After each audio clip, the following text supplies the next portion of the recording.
교회가 세상에 줄 수 있는 것, 이런 제목으로 말씀 전하겠습니다. 우리는 교회 나오면서 각자 교회가 나에게 오늘 무엇을 줄 것인가 어떤 바람이 있을 것입니다. 그런데 그 바람이 계속해서 채워지지 않으면 그 교회 생활하는 것이 쉽지가 않습니다. 그리고는 끝까지 채워지지 않으면 그 교회를 떠날 수밖에 없고 또 떠나야 되는 것이 맞습니다. 또 심지어 세상 사람들도 우리 교회가 여기에 하늘 사랑의 교회라고 하는 교회 간판을 걸고 이 지역사회에 서 있으며 오가면서 교회를 보면서 믿지 않는 불신자들도 교회를 보며 교회를 향한 어떤 바람이 있는 거죠. 여기에 교회가 서 있으니 그 교회에 대한 그 바람이 있는데 그분들이 바라는 그 기대에 미치지 못하면 사람들은 가차없이 교회를 비난하게 되는 것입니다. 오늘 본문에 보면 최초의 교회, 신약의 최초의 교회가 나오는데 이 최초의 교회가 나면서부터 일어서지 못하고 한 번도 걷지 못한 장애인을 치료하는 내용이 오늘 본문에 읽은 내용입니다. 그런데 이 본문 속에는 교회가 세상에 줄 수 있는 가장 귀한 것이 무엇인지 우리에게 알려주고 있습니다. 2절을 우리 다 같이 한번 뜻을 생각하면서 합독해서 읽도록 하겠습니다. 다 같이 읽습니다. 나면서 못 걷게 된 이를 사람들이 메고 오니 이는 성전에 들어가는 사람들에게 구걸하기 위하여 날마다 미문이라는 성전문에 두는 자라. 여기 보니까 나면서부터 걷지 못하는 사람이 있습니다. 근데 이 사람의 불행한 모든 원인은 이 나면서부터 걷지 못하는 데 있어서 지금도 구걸하는 불행한 삶을 살고 있습니다. 근데 이 불행이 자기가 선택한 것이 아니에요. 이 불행은 자기가 실수한 것도 아닙니다. 이 불행은 무슨 사고가 나서 생긴 것도 아닙니다. 나면서부터 선천적인 장애를 가지고 태어난 겁니다. 이처럼 사실 영적으로 보면 모든 사람이 나면서부터 문제를 가지고 태어나는데 어떤 문제냐? 나면서부터 죄인으로 태어나게 되는 겁니다. 성도들에게 성경 공부하면서 당신은 죄인입니까? 물어보면 예, 죄인입니다. 그러면 어째서 죄인입니까? 그러면 옛날에 무슨 지은 죄를 자기가 지은 죄들을 생각하면서 내가 이런 죄를 지었기 때문에 죄인이라고 그렇게 대답들을 합니다. 그러면 과거에 이런 죄를 지었기 때문에 과연 죄인이냐? 그보다 더 근본적으로 사람은 날 때부터 죄인으로 태어나서 죄인으로 태어났기 때문에 죄를 지을 수밖에 없고 그래서 죄인이라고 하는 것이 성경의 정확한 인간에 대한 진단인 것입니다. 나면서부터 죄에 오염되어져 있습니다. 오염이란 거 아시죠? 그래서 그 오염된 그것을 뭐라고 하냐면 전적인 부패, 전적인 타락이다, 이렇게 성경은 말씀하고 있습니다. 여기에 컵에 깨끗한 물을 여기 쭈루루 따랐습니다. 그런데 이 물에 청산가리를 한 방울 떨어뜨리면 이거 묻겠습니까? 이거는 그 순간 조금만 들어가 독극물이 되는 거예요. 먹으면 안 되죠. 그건 너무 심했다. 그러면 여기에 저기 벤수에 있던 똥파리가 똥에 앉았다가 여기 와가지고 이 물에 빠졌어요. 그래서 이거 얼른 꺼져냈어요. 그럼 깨끗해요. 먹겠습니까? 이것도 오염된 거예요. 오염된 거. 이렇게 인간은 날 때부터 어머니 뱃속에서부터 죄의 오염이 됐다. 그게 성경이 말씀하고 있는데 성경 말씀 시편 51편 5절 말씀을 다윗의 고백인데 한번 읽어보겠습니다. 내가 죄악 중에 출생하였으며 어머니가 죄 중에서 나를 잉태하였나이다. 죄악 중에서 잉태된 그 순간부터 태 속에서부터 죄에 오염된 나다. 이런 고백이죠. 그러니까 로마서 7장 23절에서 25절 사이의 말씀에 보면 자기 안에 한 지체가 있는데 그 지체는 하나님의 법대로 살고 싶어 해요. 나는 이대로 살면 안 되고 하나님의 법대로 살고 싶다. 그런데 자기 안에 또 다른 본능이라고 하는 지체가 그렇게 살지 마, 네 맘대로 살아 하고 죄의 법으로 끌어와서 죄의 자리에 집어넣더라는 거죠. 그래서 힘써도 안 되고 자기 안에 이러면 안 되는데 하면서 또다시 어디로 빠진다고요? 죄의 구렁텅이에 빠져버리더라. 그런 자기의 모습을 보고 죄와 자기가 뗄래야 뗄 수 없는 하나된 모습을 보고 오라, 나는 공고한 사람이로다. 누가 이 사망의 몸, 죄의 몸에서 나를 건져내랴. 탄식을 하는 그 탄식이 누가 한 거예요? 유대인의 바리새인 바울이라고 하는 사람이 이 탄식을 한 거예요. 마음으로는 자기도 하나님 법 섬기고 싶지만은, 그러나 그 육신이 어디로 끌고, 죄로 끌고 가서 결국은 죄에 처박아 놓더라는 거예요. 그런 죄인이라는 거예요. 날 때부터 죄인이기 때문에 죄에 끌리는 그 본성을 어떻게 할 수가 없어요. 저희 친구 이제 말하자면 동기 목사님이 목사 안수 동기인데, 저하고 이제 공부도 좀 같이 하고 이랬었는데, 저하고 비슷한 때에 아기도 비슷하게 그렇게 낳았어요. 첫째 아기, 그 집에 첫째 아기 비슷한 때 낳았는데, 그 첫째 아이가 남자아이인데, 그런데 처음으로 어린이집을 다녀왔어요. 어린이집을 보냈는데, 근데 말도 이렇게 정확한 발음도 못한 애가 어린이집에서 배워가지고 온 것을 자기 아버지한테 제일 먼저 써먹는 거예요. 갔다 와서 아버지 보고 아빠 이 새끼야, 이런, 아빠 임마하고 그 욕을 배워가지고 온 거예요. 그래서 자기 아버지한테 제일 먼저 써먹는 거예요. 안 가르쳐줘. 그 선생님이 가르쳐 주겠습니까? 안 가르쳐 줘도 그게 입에 딱 들어붙어 가지고 그게 딱 그렇게 비우는 거예요.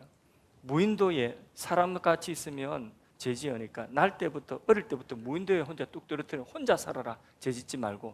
그러면 혼자 살면 죄 안 지을까요? 그렇지 않습니다. 혼자 무인도에 있어도 인간은 죄 짓습니다. 그게 성경이 우리 인간에 대한 정확한 판단을 그렇게 날 때부터 죄인이기 때문에 죄에 걸려서 죄에 박혀서 죄인으로 산다는 것입니다.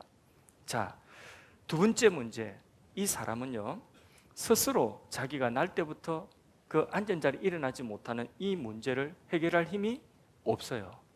자기는 여기에서 벗어나려고 해도 벗어날 수가 없어요. 이게 문제죠. 그래서 나머지 모든 불행이 그의 인생에 찾아오는 겁니다. 오늘도 못 고치는데 당시에 어떻게 고치겠습니까? 그래서 그의 부모를 자라면서 얼마나 원망했겠습니까? 두 발로 걷는 사람들을 보고 얼마나 부러워했겠으며 얼마나 또 열등감을 가지고 있었겠습니까? 깊은 절망에 빠지게 된 거죠. 그런데 사람들도 똑같습니다. 영적으로 모두가 죄인으로 태어난 사람은 그 죄인된 자신의 그 죄를 스스로는 절대로 그 죄에서 벗어날 수가 없다는 거죠.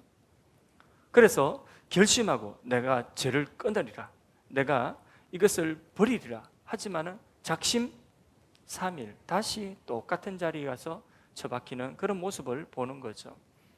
내가 나쁜 습관 하나 끊는 것도 그것도 쉽지가 않아요. 연초에는 내가 이 좋지 못한 습관이니까 내가 끊어봐야 되겠다. 그것도 얼마 가지 못합니다. 한번 누구 만나가지고 열받으면 또 그 자리에 돌아가고 그런 거죠. 그래서 결국은 안 되는 거예요. 안 돼서 절망하고 또 시도하다가 실패하고 그런 것입니다. 그 어디로 가느냐? 안 되니까, 자기 힘으로 안 되니까 어디로 가느냐 하면 다른 사람과 비교하는 자리로 갑니다. 다른 사람하고 비교하는데 나는 그래도 저 사람보다는 좀 낫잖아, 그거예요. 나는 그래도 교회 오잖아. 나는 정기적으로 내 소득에서 일부를 떼가지고 어떤 구제에, 어떤 자선단체에 이렇게 어려운 사람들, 어려운 아이들 돕는 데에, 아프리카 아이들 돕는 데에 내가 그래도 구제하잖아. 저 사람들보다는 그래도 나는 좀 낫지. 이렇게 자기가 자기 안에 있는 근본적인 죄의 문제를 해결하지 않고서 다른 사람과 비교해서 상대적으로 나는 저 사람보다는 저 정도는 아니야, 그러면서 자기 문제를 덮는 거. 그게 이제 대부분의 사람들이 그렇게 삽니다. 거의 대부분의 사람들이 이렇게 살고 있다는, 그게 착시예요. 착시. 진짜 심각한 문제를 가지고 있으면서도 그 문제를 보지 않는, 이게 진짜 큰 문제인 거죠. 여기에 있는 이 사람도 나면서부터 일어서지 못하고 구걸하는 이 사람도 언제부터인가 그의 문제, 불행의 원인이 일어서지 못하는 것 아닙니까? 근데 이게 이제 언제부터인지 모르겠지만 일어서지 못하는 이 문제가 그의 문제가 아니에요. 이제 이 사람의 문제는 무엇이 되었느냐? 구걸하는 그 자리에 앉아서 오늘 얼마나 많이 구걸했느냐? 그게 이제 그 사람의 문제가 된 거예요. 그래서 오늘은 많이 했다, 오늘은 돈을 많이 벌었다, 오늘은 적게 벌었다. 이제 그 사람의 관심은 그게 된 거예요. 자기 인생의 불행, 구걸하게 된 불행의 원인이 어디 있습니까? 일어서지 못하는 그게 있는 거 아니에요. 날 때부터 일어서지 못하는 그게 불행의 문제인데, 이거는 이제 하다 안 되니까, 그러니까 관심이 이제 딴 데 가 있는 것입니다. 그래서 오늘 얼마나 많이 벌었다, 그것이 그의 인생의 문제, 돈 문제 그렇습니다. 많은 사람들이 오늘 똑같이 살아가고 있습니다. 자기 영혼의 병, 불행의 원인, 이 죄의 문제를 내버려 둔 채 얼마나 많이 버느냐, 그거 생각하며 자기 영혼의 심각한 문제를 잊고 살아가고 있는 겁니다. 집이 조금 넓어진 것, 자동차 바꾼 것, 직장에서 진급한 것, 이것에 만족하면서 불행의 원인을 잊고 살아가고 있는 겁니다. 러시아의 대문호 톨스토이라고 하는 분, 이분이 크리스찬이죠. 이분이 뭐 이렇게 그 소설을 쓴 거는 보면 다 이게 보면 인생을 성경적인 가치로 녹여내서 아주 쉽게 그렇게 풀어서 글을 썼어요. 이런 우화 하나 들려드릴게요. 한 사람이 여행 중에서 사자를 만났어요. 그래서 걸어만 날 살려라, 엄청 도망갔죠. 사자 뒤에 쫓아오죠. 도망치다가 더 이상 도망갈 수 없습니다. 왜? 앞에 낭떠러지가 있는 거예요. 뒤에는 사자가 쫓아오고. 이제 죽은 거죠. 뭐 죽었구나 이거야. 그런데 보니까 정신 똑바로 차리고 보니까 살 길이 있는 거예요. 벼랑 저쪽 편에 건너편에 벼랑 안에 뭐가 있느냐? 소나무가 한 그루 있는 거예요. 나무 한 그루 있는데 여기서 힘껏 뛰어내리면 잘하면 저 나무까지 붙잡을 수 있겠구나. 그러면 사자밥이 되지 않겠구나. 사자가 뒤에 쫓아오니까 하나 둘 셋 하고 뛰었습니다. 그리고 그 나뭇가지를 붙잡았습니다. 겨우 그 나뭇가지를 타고 올라가는데 성공했습니다. 죽지 않고 살은 거죠. 사자밥 되지 않은 거죠. 그래서 밑을 내다보니까 밑이 그래 높지는 않아요. 여기서 떨어져도 죽지는 않을 것 같아. 그래서 용기 내서 뛰어내리면 다리 하나는 부러질지 모르겠지만 죽지는 않을 것 같아요. 아이고, 살 길이 생겼다. 사자가 약이 올라서 위에 쳐다보고 있으니까 여유가 생겼어요. 사자 보고 혀를 내밀고 메롱할 수 있는 여유가 생겼어요. 사자를 오히려 조롱하는 거죠.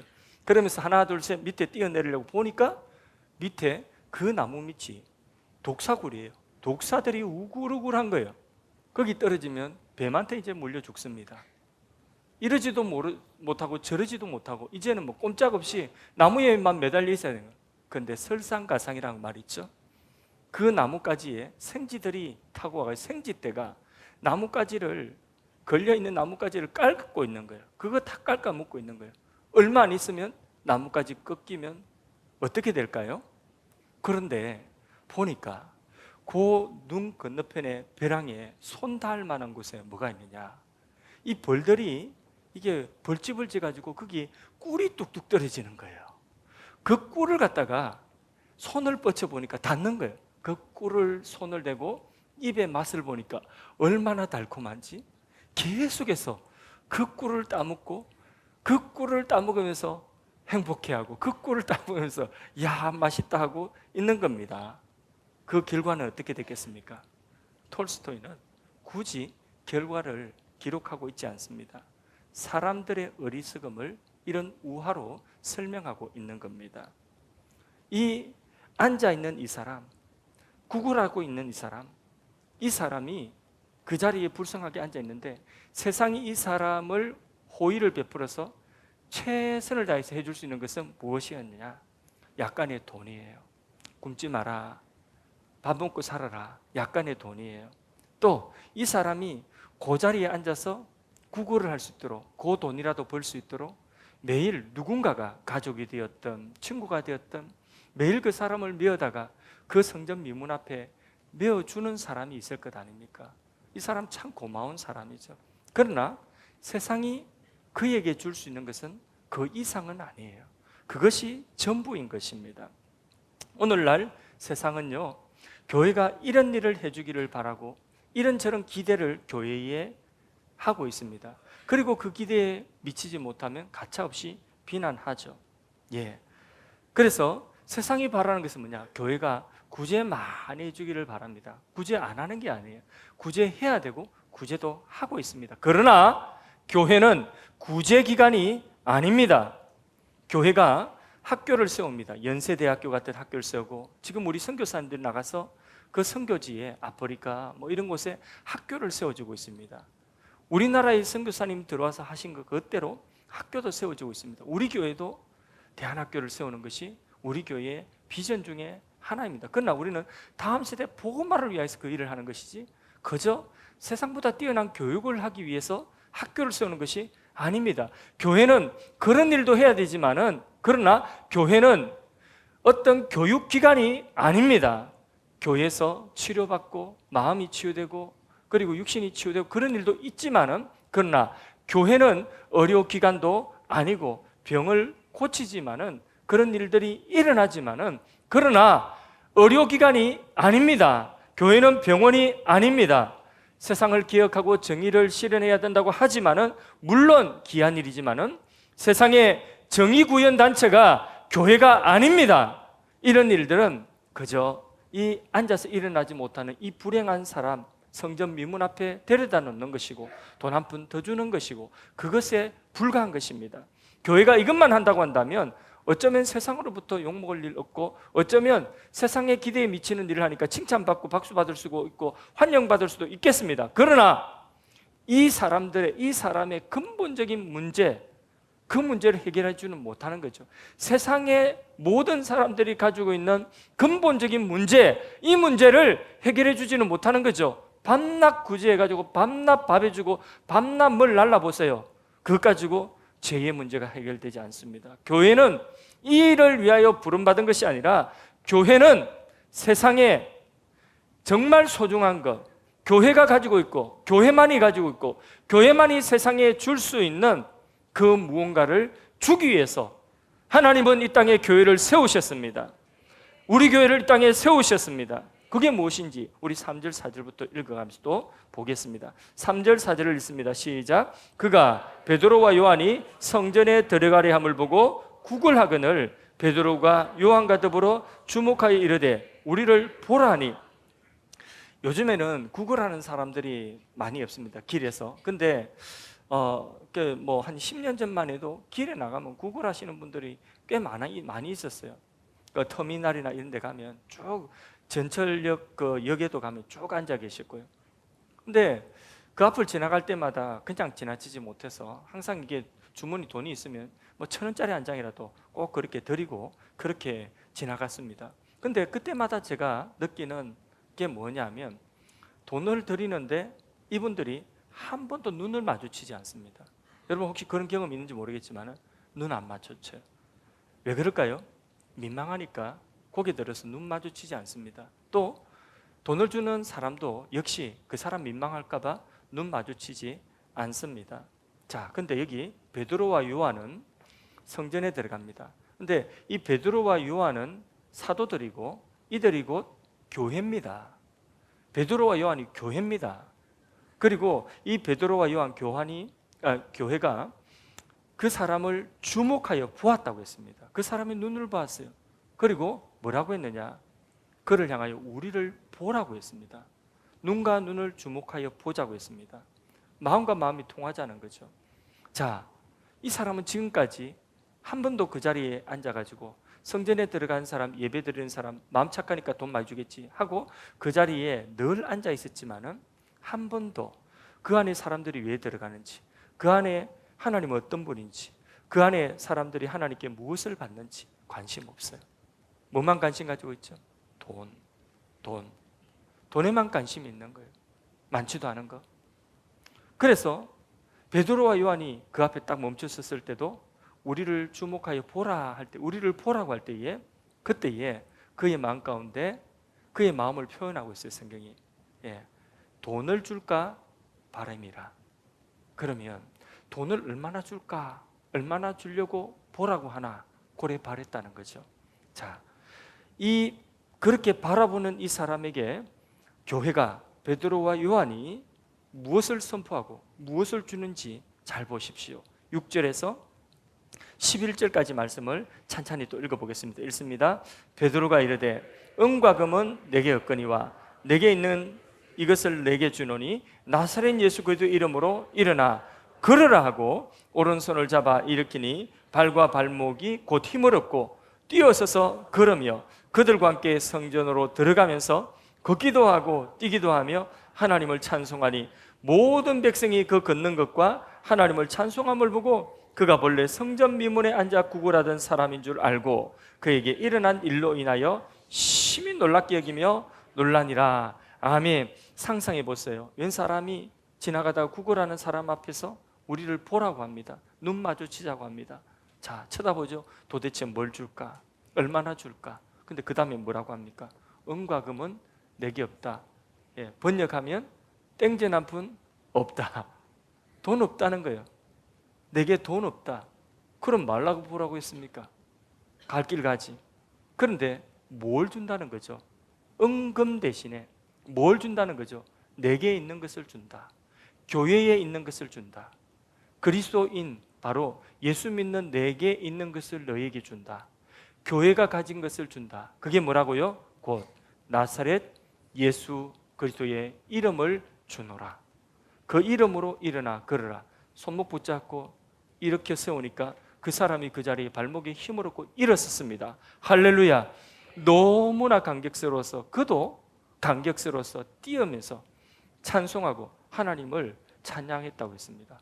너무나 감격스러워서 뛰어갔다고 했습니다. 불행의 원인이 순간 사라진 것입니다. 무엇으로요?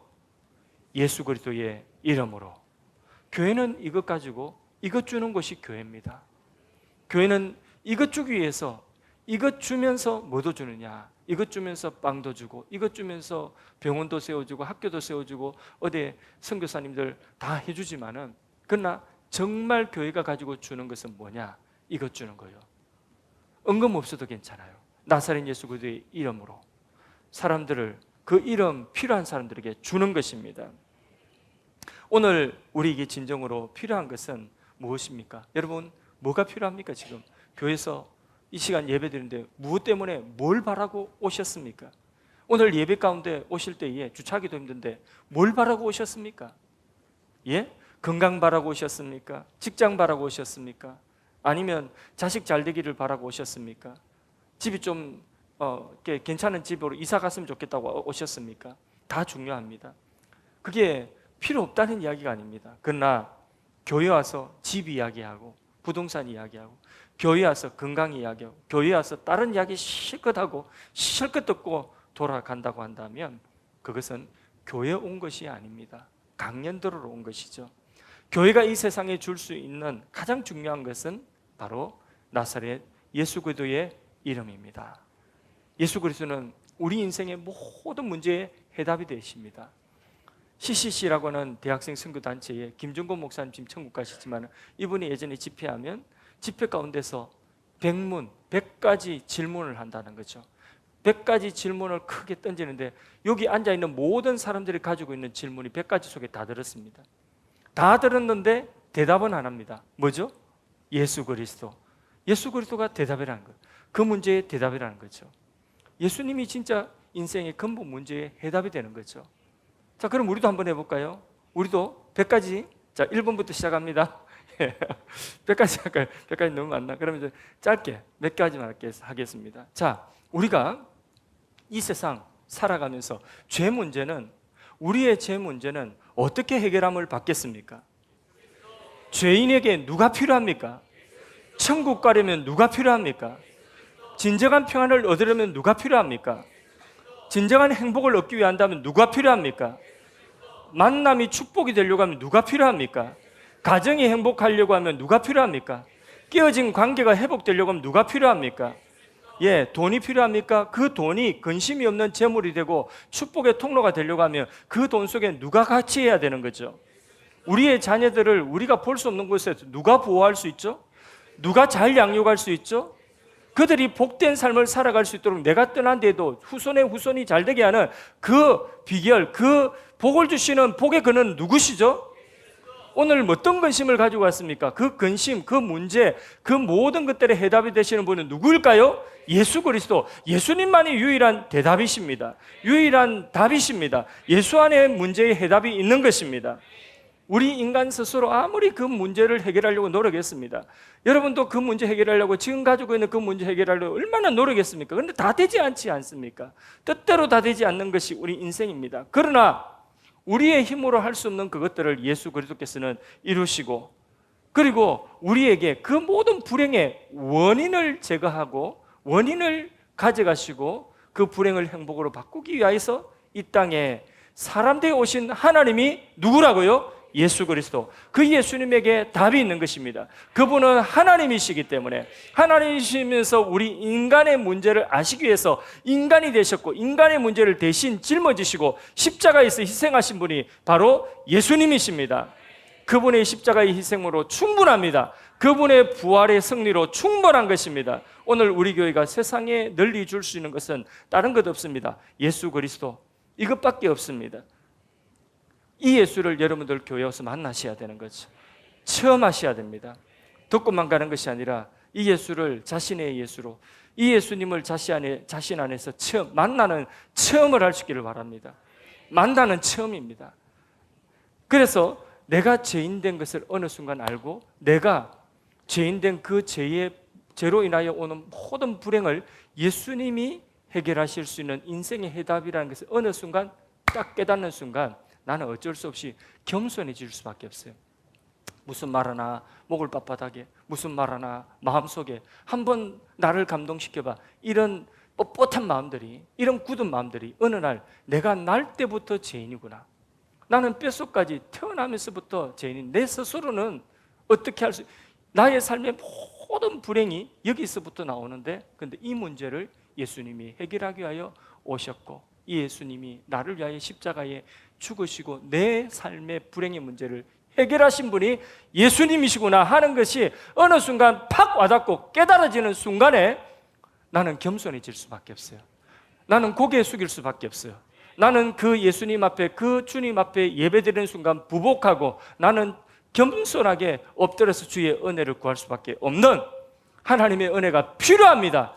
하나님 은혜 주십시오. 오늘 예수 그리스도로 말미암아 내게 은혜를 주심을 감사합니다. 여러분, 예수님을 만나십시오. 만나는 체험을 할 수 있기를 바랍니다. 듣고 가는 예수가 아니라 만나고 가는 예수가 되기를 축복합니다. 그냥 만나고 내 속에 이 자리에만 있는 예수가 아니라 내 삶의 모든 자리마다 순간순간마다 함께 하시는 그 예수님을 모시고 갈 수 있기를 축복합니다. 예수 그리스도는요, 죄악의 종로로 가는 모든 사람들에게 그 죄에서 자유케 하시고 그 죄에서 벗어나게 하시는 분이 예수님이십니다. 여러 가지 중독에서 벗어나게 하시는 분이 예수님이십니다. 치유와 해방을 주시는 그분, 짐을 지고 눌려있는 분이 계십니까? 그 짐 때문에 눌린 거예요. 지금도 보면 눌린 분들이 너무 많습니다. 억압받고 있는 분들이 너무 많습니다. 그 짐에 눌려가지고, 그것이 무엇이든지, 어떤 관계의 짐이든지 어떤 물질의 짐이든지 그 짐에 눌려가지고 지금 꾹 눌려서 이 마음에 억압된 그것이, 이게 얼굴에 웃음이 없어요. 웃어도 웃는 게 아니에요. 그런 분들이 너무 많아요. 누가 필요한 거죠? 예수님 필요합니다. 예수님 만나면 돼요. 예배 가운데 만나면 돼요. 만나고 채우면 돼요. 그러면 그 억압된 데서 자유함을 얻습니다. 그 기쁨은 말로 표현할 수가 없는 거예요. 어떤 사람이 일어나 춤춥니다. 앞에 춤추는데 저 사람 왜 춤추는지 몰라요. 근데 그 억압에서 벗어났기 때문에 춤추는 겁니다. 여러분, 죽을 병이 걸렸는데 병원에서 사형선고를 받았어요. 이제 몇 달 못 산답니다. 그런데 이 병원 저 병원 전부 다 똑같은 진단인데 어느 한 병원에 마지막으로 제일 권위 있는 병원에 가보자. 가서 진단을 다시 처음부터 끝까지 받았는데 제일 권위 있는 의사가 말하기를 오진이었어요. 어때요? 얼마나 기쁘겠어요. 그죠? 오진이었어요. 그 말 한마디만 돼도 엄청나게 기쁠 겁니다. 여러분, 우리 인생의 모든 문제를 해결하신 분이 너희의 모든 문제를 내가 다 지고 이제는 너는 자유함을 누려라 하면, 이것이 우리에게 복음인데, 그 예수를 줄 수 있는 곳이 어디라고요? 교회입니다. 이 예수를 주지 않고 교회 와서 그냥 세상 이야기하다가, 그냥 돈 이야기하다가, 그냥 처세술 이야기하다가, 그냥 어떻게 사는 법 이야기하다가 그러다가 돌아가면, 그러면요 교회 온 게 아니에요. 여러분, 아무리 작아도 지하에 비가 새는 그런 반지하 교회, 삼각교회 10명도 안 되는 교인이 앉아있다 할지라도 거기에서 예수를 줄 수 있으면, 그 10명의 사람들에게 예수 주는 교회, 그리고 그곳에 오는 모든 사람들에게 예수 줄 수 있는 교회 같으면 그 교회는 진짜 교회입니다. 그러나 건물이 세워져 있고 아무리 사람들 신사숙녀들이 좋은 차 타고 와서 주차장에 차 대고 들어온다 할지라도 거기서 강연 듣고 돌아가고 예수 못 받고 예수 주지 않는 교회 같으면 그 교회는 이미 교회의 기능을 잃어버린 교회인 것입니다. 여러분, 내 삶의 모든 문제의 해답은 예수 그리스도, 그분 만나는 데 있습니다. 그분 채우는 데 있습니다.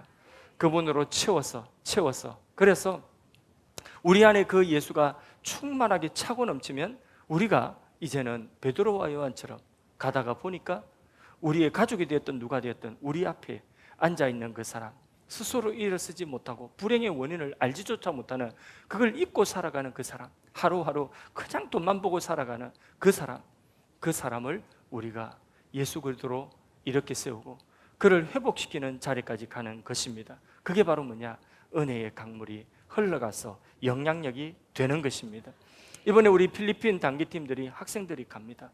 자기들이 다 그 해빈해가지고 그 사역비 교회에서 돈 대주는 거 다 압니다. 그렇게 다 돼서 시간 내서 갑니다. 그렇게 갈 때에 가난한 나라 갔으니까 우리가 돈 걷어가지고 좋은 음식 먹이고 그리고 또 선물 사주고 이렇게 해서 뭐 옷도 주고 그 돈 거 가지고, 그렇게 우리가 부자 나라에서 왔으니까 가난한 나라 사람들이 이런 거 준다. 그건 아무것도 없습니다. 그거는 오히려 거기에 아무 도움이 되지 않습니다. 우리가 그런 일도 하지만은, 그러나 그 속에 뭘 놓쳐서는 안 되죠? 예수님 모시고 말 안 통해도 괜찮아요. 눈빛만 봐도 내가 너를 사랑해. 눈빛만 봐도 너를 사랑하기 때문에 너를 위해서 내가 기도해 줄 수 있어. 눈빛만 봐도 그 사랑이, 예수의 사랑이 전달되어지고, 그 태도만 봐도 예수의 사랑이 전달되어지는, 예수님 전하고 오면, 예수님 향기 조금 뿌리고 오면, 그러면 우리가 2026년도 표대로 영향력을 넓게 나아가는 첫 번째 우리 실제적인 우리 영향력이 되어서 흘러가는 우리 선교팀이 1호가 될 줄로 믿습니다. 할렐루야.